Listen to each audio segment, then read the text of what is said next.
naye kombo na bosa kombo ya mwana ye nde baroba na bandal Pierrot alinga mettre na kati ya groupe ya nana lumière ya Souza ali Pierrot aza na eloko te Pierrot azalaki na eloko te badofutela ndako na décret te il y a juste détail to babandaki vi badofutela ndako nyonso osala basalo moke ya bandal bango na mama na bango asouffrir vraiment Pierrot wana asouffrir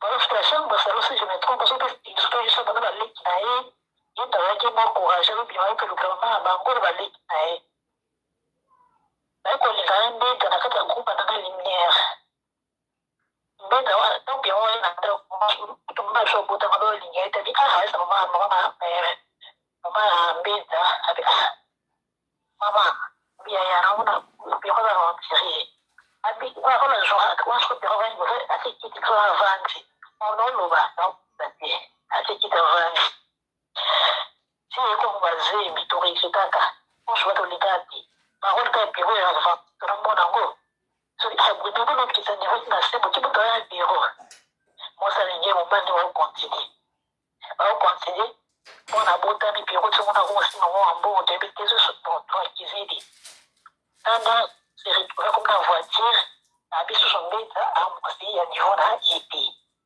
mwasi mpe na ezomona bato asalaki batrouble te alekisaki abwakisaki ye asala trouble te loko te jalousie moko tasala ye nde basunga mwana wana foyima récupéré mwana aboyi soki mama na obénéficie na mbongo oyo abepesa mpona mwana Pierrot zwi azwa mwana akipaka mwana très bien mais sauf que aleka mama te abi mama so na niveau na ye te abi mama so na niveau na ye te mais mwana koloba babeka ya mondo te akipaka mwana wana très bien mais la fille azokolela parce que alinga ya mobali alimobotaka mobali bava na basi sauf que mobali alingaki esusu pasi ndenge ya wana azwa mwana bapa na ye mama ye apota mama na ye toyebi nayebi te sopota ya poto boye akomata mama na ye Pierrot aokanga ye aya te boye théâtre wana bamoni jeune garçon moko boye artiste et comédien jeune garçon moko boye ebaye kobengi na nkombo ya Pierrot Ndombas oui ntango bazobenga ye Pierrot Ndombas nayoki na matoi na ngai amiral Tala ntango bandi kotala navandi kimia nazotala ndeko wana azoloba nazotala makambo na ye directement kola azoyesanga ke frère oyo abungi atie likolo esika oyo batiaka te do ateki ame na ye namoni na front na ye bazokomela ke ndeko oyo akomi PD oui akomi PD namoni na front bakomeli ngo akomi PD et ntango balobi PD comment Seigneur ayebisi nga tala ntango nazotala frère oyo Pierrot Ndombas artiste et comédien akomi PD ntango natala kola bitala kola apesi nga signe alobi tala ntango natali bamoni babaluseli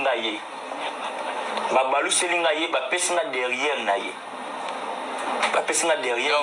mukongo na ye na fesse na ye je vais dire des choses bapesi nga fesse mosola nzambe tozonga na mokie ofandi nazotala TV c'est catastrophe oyeba ino te bofandi mpe mama moningaka natikali kimia souvent bathéâtre wana na otalaka te mais ntango namoni théâtre mo boye bapesinga mutu filme balakisi mutu moko boye filme bakomelinga ke akomi PD ateki ame PD ntango bateki ame Seigneur abisinga tala bien ntango nabinga tala bien babaluseli nga ye namoni nsima mokongo na ye namoni fesse na ye bazolakisa ngai nisi na ye namoni zotanga makila ntango komotanga makila Seigneur ayebisi ngai ndeko oyo maladi moko mabe ezokomela ekala mingi te ndenge aza wana trompe vigilance ya bato ke abali me kobala wana eza ya lokuta ye nde mwasi aza mwasi donc kobala ya Pierrot eza atrompe vigilance akosi bato me akosi nzambe te akosi nzambe te e babiloko wana ndenge toza ane oyo eza mabe mpo na ye. Premièrement aza na bitumba na famille na ye noko na ye na famille na ye bareklamaka ye babundisaka ye mingi. Bolamu mpe bolingo nzambe ezalaki makasi likolo me nzambe alongoli bolingo na ye parce que asali abomination. Nzambe alongoli mawane likolo na ye parce que akene esika oyo akoki jamais kotia lokolo. Ndeko nzambe alingi ye mingi na parcours na ye aza na batémoignage ya makasi amona loboko nzambe d'une manière d'une autre. Mais tala lelo abosani bolamu nzambe wana ake koteka âme na ye akoma mwasi. Mais est-ce qu'on pourrait que été Piron, parce que moi je connais même pas ces Piron. Est-ce que Luka été ndeko wana le bané dans Msuma Moussat ambiscal Moussa Maki et loko o nazoloba o eza message nazoyeba te sikani na kozwa ye. Ah oui. Donc mon eka na TV pour ça théâtre. Ba pesinga kombo na ebite soki niveau nizani. Bato bayebi ndeko Piron bala batindele message. Batindele message. Aluka ngai akobela makasi. Akobela makasi. A tromper vigilance ya kobala mais il y aura des problèmes dans mariage na yoana. Tant moi sina ko découvrir maka. Il faut azongela nzambe plus vite possible. A se repentir abongola motema na ye. Nzela wana eza nzela na ye te. Alanda pasi ya vite alanda bisengo ya mokilité. Alanda te ki azwa célébrité azwa réunion amata na vite. Nenga zana tromper vigilance ya batu ke abali mais ko bala wana eza lukuta yende mwasi ya komani mwasi aza mwasi donc ko bala ya Piero eza a tromper vigilance akosi batu mais akosi nzambe te. Attendez c'est akosi nzambe te e babiloko wana ndenge toza ane oyo eza mabe mpo na ye. Premièrement aza na bitumba na famille na ye noko na ye na famille na ye bareklamaka ye babundisaka ye mingi. Bolamu mpe bolingo nzambe ezalaki makasi likolo me nzambe alongoli bolingo na ye parce que asali abomination. Nzambe alongoli mawane likolo na ye parce que akene esika oyo akoki jamais kotia lokolo. Ndeko nzambe alingi ye mingi na parcours na ye aza na batémoignage ya makasi amona loboko nzambe d'une manière d'une autre. Mais tala lelo abosani bolamu nzambe wana ake koteka âme na ye akoma mwasi. Mais est-ce qu'on pourrait que Luka été Piron, parce que moi je connais même pas ces Piron. Est-ce qu'on pourrait que Luka été ndeko wana le bané dans Msuma Moussat ambiscal Moussa Maki et loko o nazoloba o eza message nazoyeba te sikani na kozwa ye. Ah oui. Donc mon eka na TV pour ça théâtre. Ba pesinga kombo na ebite soki niveau nizani. Bato bayebi ndeko Piero bala batindele message. Batindele message. Aluka ngai akobela makasi. Akobela makasi. A tromper vigilance ya kobala mais il y aura des problèmes dans mariage na yoana.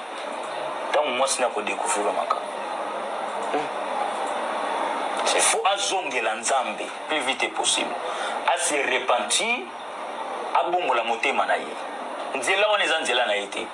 Alanda pasi ya vite alanda bisengo ya mokilité.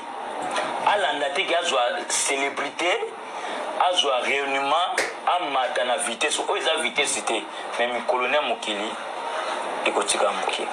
Amen. Nzamba alingi papa Brad na TV azotala théâtre namoni frère oyo nzamba yebisinga makambo akomi pedi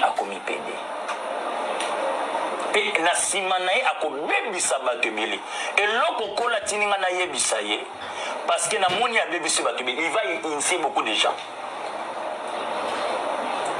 pe akobebisa baninga na ye ebele. Pourquoi? Na monde wana akomi agent ya diable na agent ya diable oyo akomi bakodote bakapasité bakodote finance bakodote mituka o batu o baza na pemene ntango bazomona ki bazogalere akozwa accès akobenda bango na pete. Seigneur aza na besoin se repentir mon frère Pierrot Ndoma, c'est ça ton nom. Oyo lobby na TV. Kola kalisima makampo na yo. Salakeba. Na sima eloko koti na moni AVC ofandi na se pe o bénéficie na makambo wana te. Molili eza makasi liboso na yo pe anu eza mabe po na yo. Luka o se repentir parce que vie eza danger. Babitumba oya libota na yo parce que ntango na ndeko tolo balasikiza na nokono moko abunisa réclamaka yo. Yo kanise siko kimia nde refuge non. Mais esika mabe okoti oyo vie na yo kozala muke na se na moyo oyo. Asalani. Faut se repentir.